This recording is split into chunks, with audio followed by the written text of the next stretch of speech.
திரு சூர்யா, ஒரு எல்லாமே இந்தியில் பேர் வைக்கிறீங்க. அவர் எங்கே சொல்கிறார், இந்தி திணிப்பு ஏன் வரும்னா, ஒரு ட்ரெயினுக்கு பேர் வைக்கணும்னாலும் திட்டங்களுக்கு நான் பல நேரம் எனக்கு அந்த சங்கடம் வந்துருக்கு, உங்கள்கிட்ட தான் கேட்பேன், அது என்ன அந்த இந்தி எனக்கு தெரியாது, நீங்களே சொல்லுங்கள் அந்த திட்டத்தை பற்றி அப்படிமே. இன்றைக்கி வந்து சட்டம் வரைக்கும் பிஎன்எஸ்ன்னு மாறினது, அதோட விரிவாக்கம் என்னன்னு நீங்கள் சொன்னீங்கன்னா நான் தெளிவாக சொல்ல முடியும், எனக்கு வராது. அப்போ இது எல்லாமே ஹிந்தி மயமாயிட்டிருக்கு.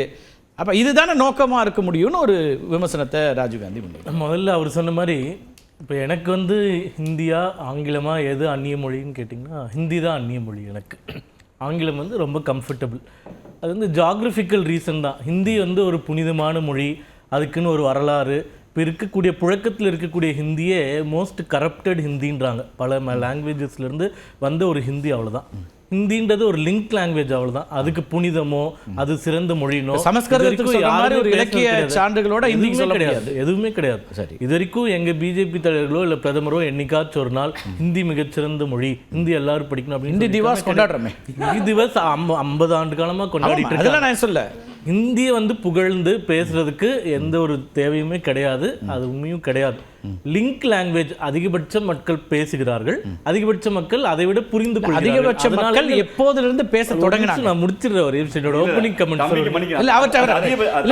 முதல் சுற்று தம்பி சேர்த்து அந்த அதிகபட்சம் என்ற வார்த்தை வரும்போது தான் பேரறிஞர் அண்ணா இந்தியாவுடைய தேசிய விலங்கு எது என்று கேள்வி கேட்டு நீங்க அடுத்த சுற்றுல அவரோட முதல் சுற்று கருத்து. இந்த சப்ஜெக்ட்ல ஒரு கமெண்ட் எனக்கு ஒரு 2 மினிட்ஸ் கொடுங்க. ஏன்னா தமிழ்நாட்டில் இது வரைக்கும் இந்த கருத்து யாருமே சொல்லுங்க.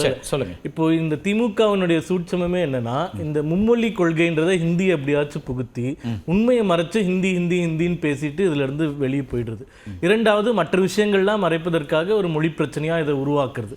இப்போ விஷயம் என்னன்னா, இந்த திட்டத்தின்படி தமிழகத்தில் இருக்கக்கூடிய 37,387 பள்ளிகளில் எல்லா பள்ளிக்கூடத்துலையும் நீங்கள் ஹிந்தி கற்றுக் கொடுக்கணும் அப்படின்றது இந்த திட்டம் கிடையவே கிடையாது. இந்த பிஎம் ஸ்ரீ அப்படின்ற திட்டம்ன்றது என்னன்னா, புதிய கல்விக் கொள்கை.